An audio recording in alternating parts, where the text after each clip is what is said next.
아까 말씀하실 때 2메가바이트 정부가 태어난 이유 중에 하나가 정치적 사행심으로 인했다고 말씀하셨는데요. 제 개인적으로는 그런 것보다는 국민의 정부나 참여정부의 직무유기가 아닌가 싶습니다. 그거는 뭐냐면 특히나 사정기관들 있지 않습니까? 국세청이라든가 그런 곳들. 심지어는 일찍이 BBK라는 사건을 캐가지고 했었다라고 하면은 과연 이 정권이 태어날 수 있었을지 그런 것들에 대해서는 어떻게 생각하시는지요? 미리 싹을 자를 수도 있었을 거라고 생각하진 않으시는지요? 예, 이게 이제 니네들이 집권하고 있을 때는 왜 이명박 대통령이 하는 것처럼 그렇게 국가정보원, 검찰, 국세청 이런 권력, 경찰청 이런 데를 써가지고 야당 의원 뒷조사하고 좀 뉴라이트 우익들 단속하고 그렇게 발본색원을 못했냐 그런 이제 말씀이신데 그건 올바른 게 아니죠. 그러니까 저는 민주주의의 요체는 이제 수단의 정당성에 있다고 보는 거죠. 그러니까 목적의 정당성은 누구나 다 자기가 지향하는 목적이 정당하다고 주장할 수 있습니다. 그러니까 근데 어떤 악한 세력도 악한 목적 누구나 볼 때 악한 목적을 내걸고 나쁜 짓을 하지는 않아요. 그 사람들이 안 받아들이니까. 누구나 다 지향과 목적은 좋게 들리도록 한다고요. 근데 그 세력이 악의 세력인지 아닌지를 판별하는 기준은 아주 예외적인 경우에 지향성 자체만 봐도 알 수 있는 경우가 있지만 그렇지 않은 경우에 근데 경제 살리기 이런 게 일자리 만들기 이런 게 악한 목적이 아니잖아요. 그죠? 근데 외국인을 죽이자든가 그죠? 극우파들이 그러는 것처럼 이런 거는 목적 자체가 나쁘니까 알아보기 쉬워요. 근데 그 자기가 내세운 선한 목적을 위해서 나쁜 수단을 동원하는 집단이 악의 세력이에요, 그게. 그러니까 민주주의나 선거 이런 것들은요. 적대 관계를 경쟁 관계로 바꿔놓은 거거든요. 그러니까 전쟁을 게임으로 바꾼 겁니다. 옛날에는 정치 권력을 둘러싼 다툼이 한번 벌어지면 반드시 총칼로 피를 봤죠. 적대 세력에 대해서는 3족과 9족을 멸하고 그렇게 인류 역사에 늘 수만 년 동안 그렇게 해오던 게 이제 불과 200~300년 전부터 제한적인 수단, 헌법과 법률이 규정하고 있는 적법한 수단을 사용해서 경쟁하는 게임으로 바뀐 거거든요. 참여정부나 국민의 정부는 게임을 한 거죠. 그 경쟁자들을 적으로 보지 않았습니다. 적으로 보면 말살해야 되는데 그것이 아니고 우리들의 정치적 적대 진영도 이 민주공화국에서 시민권을 가지는 경쟁자로서 본 겁니다. 그리고 저쪽과 우리 쪽이 하는 이 경쟁이라는 것은 무한 반복되는 정치 게임으로 본 거죠. 그러니까 그것은 저는 권력 잡은 사람으로서는 당연히 그렇게 해야 된다고 생각을 하는 거죠. 만약 이명박 정부가 이제 계속 집권 기간 내내 이런 식으로 불법적인 수단을 써서 불법적인 수단까지 동원해서 정치적 적대 세력을 박해하거나 발본색원하려 하거나 이렇게 할 때 또 정권 교체가 되면 어떡할 거냐.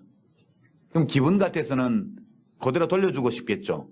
전임 정권에 대한 정치 보복도 하고 탁탁 털어서 조사해서 먼지라도 한 톨 나면 다 구속시키고 이렇게 하고 싶은 마음이 있겠죠.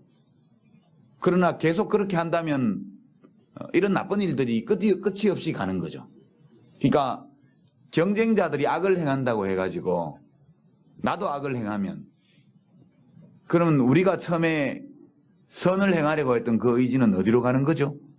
그 무한 악순환에 빠지는 것이거든요. 그래서 저는 국민의 정부와 참여정부 때 대통령이 완벽하게 그렇게 했던 것은 아니지만 그래도 헌법과 법률이 규정한 권한 범위 안에서 적법한 수단을 써서 자기의 정치적 이상을 달성하려고 노력했던 거 이런 것들은 대한민국의 현재와 미래를 볼 때 매우 다행스러운 일이었고 좋은 일이었다. 다음에 혹시 야당이 다시 정권 탈환을 하더라도 지금 이명박 정부가 하는 것처럼 이렇게 국가기관, 헌법기관들을 장악해서 사유화하고 그렇게 해서 헌법과 법률의 취지에 어긋나게 권력을 운용하고 이런 행태를 보여서는 안 될 것이다. 저는 그렇게 생각합니다. 악의 악으로 대항하는 것은 예, 좋은 것이 아니죠. 예, 그렇게 생각합니다. 그렇게 말씀하시는 기분은 저도 이해를 하겠는데 예, 그렇게 할 수는 없는 일이다. 그렇게 보죠. 만족하십니까? 답변을? 뻔히 알고 있는 얘기인데 사실은 근데 왜 질문하셨어요? 제가 사실 더 드리고 싶었던 얘기는 왜 그렇게 많이 왔었냐라는 부분입니다. 네. 절반 정도만 와도 우리나라 사람들이 느끼기에는 행복하다라고 느꼈을 텐데 너무 많이 와서 그러진 않았나 싶은 생각입니다. 그때 다 놔버렸기 때문에 지금 이명박 대통령이 다시 장악한 것이 눈에 보이잖아요. 예, 그때 다 놨기 때문에 지금 다시 장악하고 있는 것이 눈에 보이지 않습니까? 그리고 다시 장악하려니까 힘이 들죠. 반점만 놨더라면 다 쥐는 게 쉬웠을 텐데 다 놔버렸기 때문에 지금 반 잡는 것도 굉장히 힘들죠. 그러니까 아마 이명박 대통령이나 그 대통령을 보좌하고 있는 분들 중에는 이런 얘기 할지 몰라요. 지난 좌파 정권 10년 동안 국민들 버릇 다 망쳐놨다. 이런 식으로 얘기할 겁니다. 아마 자기들끼리. 도대체 30살 먹은 백수 청년 하나 잡아넣는데 이렇게 나라가 시끄러우냐. 미네르바 뭐 박아무개 씨 같은 경우에. 그 자기들이 옛날에 집권하고 있을 때 그 정도 잡아가는 건 일도 아니었거든요. 그런데 말하자면 노무현 대통령을 저격하는 그림을 그린 사람을 놔뒀잖아요.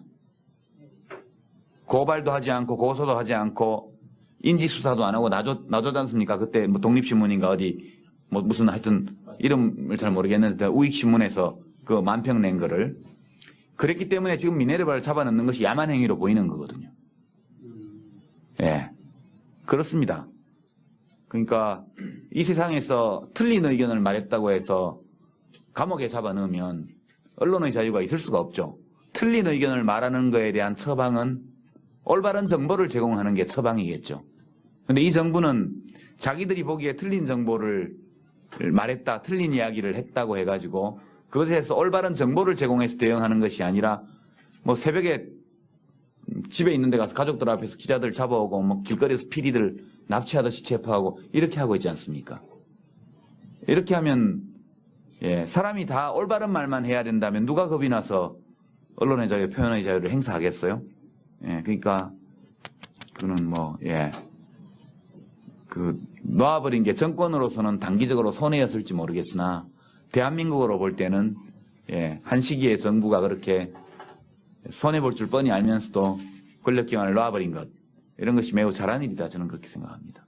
정권 뺏겼지만 예, 그거 장악하고 있었다고 해서 안 뺏겼다는 보장도 없고요. 그렇습니다. 예.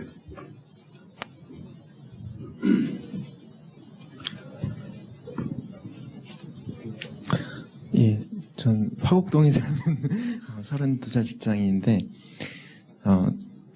요즘 정치인들이 책을 많이 씁니다. 특히 18대 총선에서 그 원내에 진입하지 못했던 정치인들이 책을 많이 써서 그러니까 일종의 편견을 가지고 책을 접했는데 제목이 좀 너무 심부를 찌르는 제목이어서 내시경 한번 수술 받아본 적인데 내시경 바늘로 몸 깊숙하게 파고 들어오는 그 키워드가 너무 그 인상적이어서 책을 하룻밤에 다 읽었는데 제가 그 후불제 민주주의의 거의 전형인 것 같습니다. 그러니까 97년 그 입학하자마자 거의 새내기 때 그 사상 최초의 정권 교체를 이뤘는데 그땐 정말 아무 느낌 없었거든요. 선배들 데모하던 선배들이 그렇게 기뻐해도 별로 감흥도 없었고 노무현 대통령 당선됐을 때도 마찬가지로 별로 철이 없어서 참 대한민국 남자들은 군대 갔다 오고 한 27, 28 돼야 좀 진보 같은 거 좀 생각하고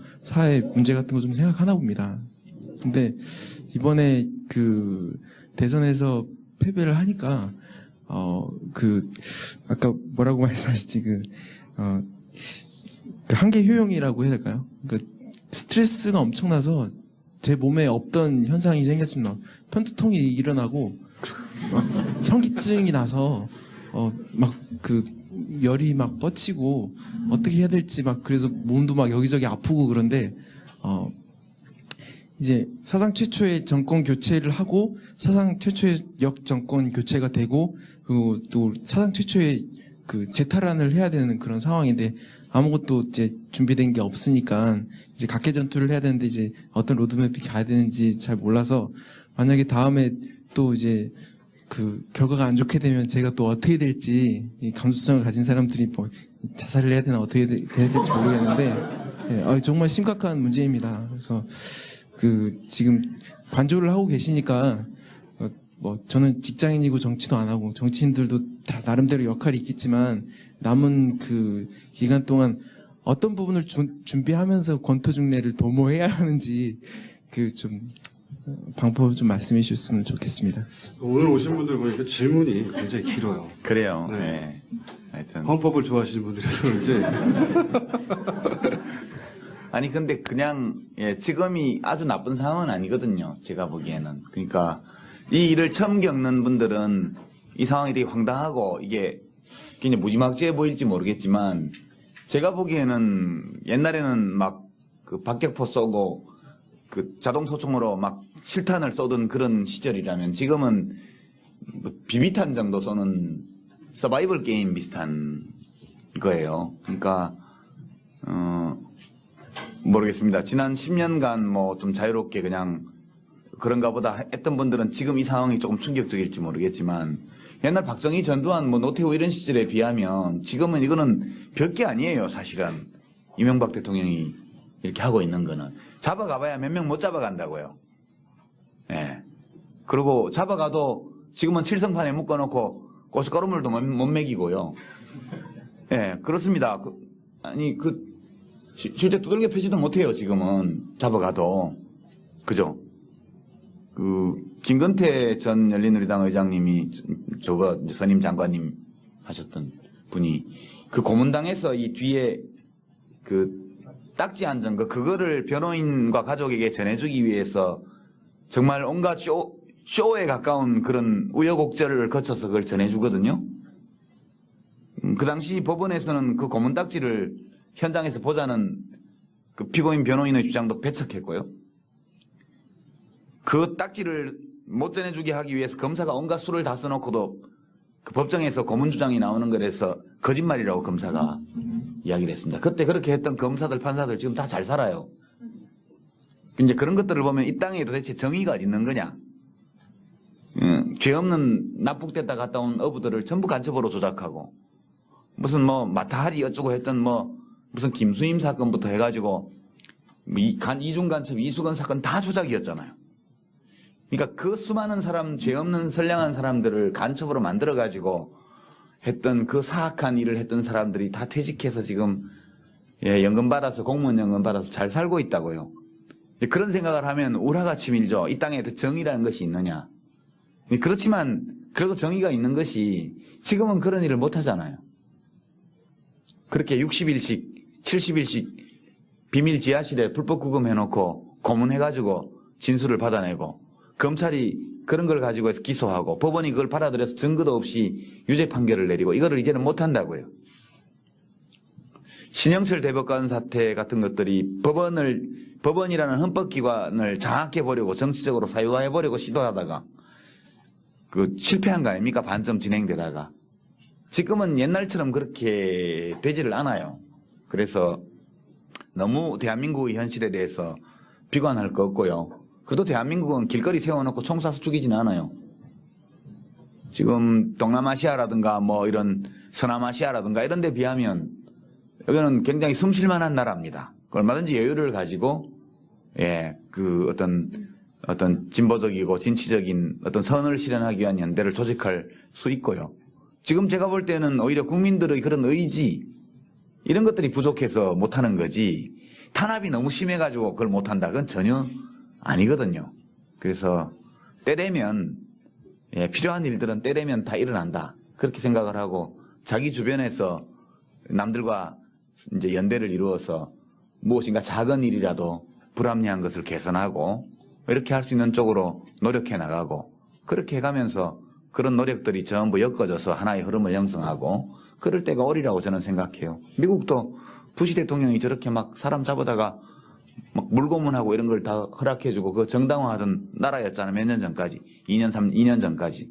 그동안 이제 그 끝에 오바마 대통령이 당선이 되어서 사회가 좀 정상화되지 않습니까? 그런 것처럼 우리도 이 시기가 일종의 열병에 걸린 시기다. 이렇게 볼 수도 있는 거기 때문에 너무 우리 현실에 대해서 비관적으로 볼 필요는 없다. 이렇게 생각합니다. 대한민국 괜찮잖아요. 이 정도면. 네, 저는 그렇게 생각합니다. 여유를 가지고 그렇게. 제가 요점을 다시 좀 여쭤봐도 되겠습니다. 답을 잘못했다는 얘기죠. 그러니까 물론 말씀하시는 부분에 대해서 말씀하시는 부분에 대해서 충분히 제가 공감하고 그 부분에 대해서 반박할 생각은 없습니다. 근데 제가 말씀드리고 싶은 건 뭐냐면 지금 말씀하신 거는 시간과 공간에 대한 그러니까 과거의 시간을 가져오시고 그리고 다른 공간을 가져오셔서 말씀을 하셨는데 근데 지금 이 정치 공간에서 우리나라라는 공간에서 정말 활력 있게 움직이는 젊은이들을 대상으로 한다면 제가 30대 초중반 젊은이들, 20대 젊은이들, 그러니까 과거를 모르던 젊은이들이라는 거죠. 그 젊은이들에게 과거와 다른 공간에 대한 이야기보다는 현재에 대한 이야기를 하길 원하고, 그러니까 지금 제가 감지하고 있는 게 뭐냐면 자포자기 세력이 굉장히 늘어나고 있습니다. 그러니까 자포자기 세력이 다음 정부에서 패배하거나 아무튼 이런 어떤 희망의 씨앗이 안 보일 경우에 자포자기 세력이 당연히 이명박이나 한나라당 쪽으로 붙겠죠. 그래서 그 지점이 저는 우려되는 겁니다. 그러니까 제가 지나치게 비관적으로 말씀드리는 것과 동시에 이제 유시민 선생님께서도 너무 낙관적으로 말씀하시는 게 아닌가 싶습니다. 저는 저 질문하신 분의 질문에 요점이 있다고 생각합니다. 예, 지적에. 왜냐하면 저도 비슷한 생각을 했거든요. 그러니까 말씀하신 거는 이제 군사정권 시절과 비교하셨는데 지금은 군사정권 시절 겪지 않은 20대, 30대가 있거든요. 그분들한테 군사정권 시절 겪지 않은 경험을 생각해서 지금 괜찮다라고 말하면 위안이 잘 안 된다 이거죠. 그 비가 적절하든 적절하지 않든 겪지 아니, 못했기 때문에. 저는 오히려 거꾸로 생각하는데요. 지금 뭐 20, 30대들 안 겪어본 사람들은 별 문제 못 느끼고 있잖아요. 많은 사람들이. 아닙니다. 문제를 느끼는 느껴요? 사람도 많아요. 근데 제가 이제 예컨대 지난 대통령 선거를 전후한 시기에 여론조사표를 보면요. 20대하고 50대가 여론이 똑같아요. 뭐 보수화됐다고 하는 건 뭐. 아니, 20대하고 50대가 여론이 똑같습니다. 그 동향이. 그러니까 지금 40대들, 30대 후반들은 옛날에 그걸 겪어봐서 이 헌법 조항 하나하나가 얼마나 중요한지에 대해서 내 삶과 이것이 어떻게 연관되어 있냐에 대해서 체험적으로 많이 알고 있죠. 근데 20대들은 실제로 그냥 지금 1980년대 말 이후에 출생자이기 때문에 절대 빈곤도 잘 모르고요. 그리고 굉장히 나름으로 개성 있게 그리고 자유롭게 자란 세대거든요. 지금 어려움은 뭐 취직이 좀 어렵다는 그 하나 빼고 나면 당군 할아버지 이래로 이렇게 행복했던 세대가 없습니다. 지금 20대들만큼. 근데 현실 지금 잘못하고 계신 거예요. 잘못. 당군이라는 좀 행복한 시절이 없다고. 지금 이라크에 파병된 미군들보다 대한민국에서 자살하는 사람들이 매일 더 많아요. 비율이. 그렇죠. 예. 이게 정상입니다. 근데 이제 그렇게 문제를 끌고 가지 마시고 우선 이 문제부터 얘기를 하면은 그러니까 20대 30대들이 지금 상황에 대해서 큰 위기의식을 느끼냐면 저는 그렇지 않다고 생각해요. 제가 보는 바로는 욕 좀 하고 인터넷에 댓글 좀 달고 그리고 그냥 지나간다고요. 지금 20대들 20대 중후반 이후에 그 30대 초반까지의 유권자들 사이에서 어떤 사회적 연대나 이런 거를 대중적으로 발견할 수 있냐면 발견하지 못해요. 저는 그렇게 봅니다. 그러니까 이 세대는 무언가 자기 문제를 자각해 할 때에만 일어서게 돼 있습니다. 그분들이 그 세대가 무엇인가를 자각하고 스스로 연대를 조직하려고 나서기 전까지는 누구도 그걸 대신해 줄 수가 없어요. 저는 그렇게 봅니다. 그래서 그건 뭐 그렇게 돼서 또 보수 정권이 연장된다? 그러면 그렇게 가야 맞는 거죠. 왜냐하면 국민이 주권자니까. 그거는 우리 소망과 아무리 어긋난다 할지라도 그것이 현실이기 때문에 저는 뭐 그렇게 간다고 봅니다. 그건 막을 수도 없고. 그렇지만 그 과정에서 우리가 얘기를 하는 거죠. 그냥 이런 것이다 저런 것이다 우리 이렇게 생각한다 토론하고 뭐 저 같으면 강연도 다니고 책도 쓰고 그렇지만 강연 다니고 책 쓰고 누가 텔레비 토론 나와서 얘기해 본들 들을 사람이 들어야 의미가 있는 거죠.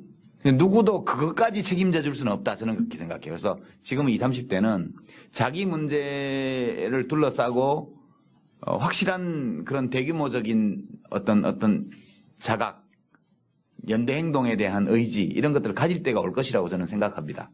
그렇게 생각하고요. 누가 해주지 않아도 저절로 될 것이다. 뭐 각자가 열심히 노력하기만 한다면 저절로 될 것이다 이렇게 생각을 합니다. 하고 자살자가 많은 거는 뭐 좀 다른 측면도 있습니다. 자살자는 계속 늘어나왔고 지난 정권 때도 계속 증가세였고요. 최근에도 계속 증가하고 있고 그거는 이렇게 단선적으로 정치 상황하고 연결지어서 그렇게 그 원인을 찾기에는 너무나 복잡한 요인들이 많이 그 계절에 있다. 저는 그렇게 생각합니다. 예.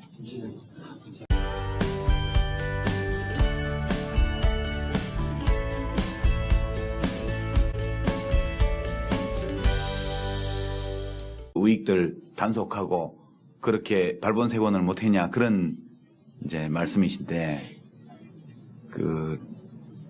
그건 올바른 게 아니죠. 그러니까 저는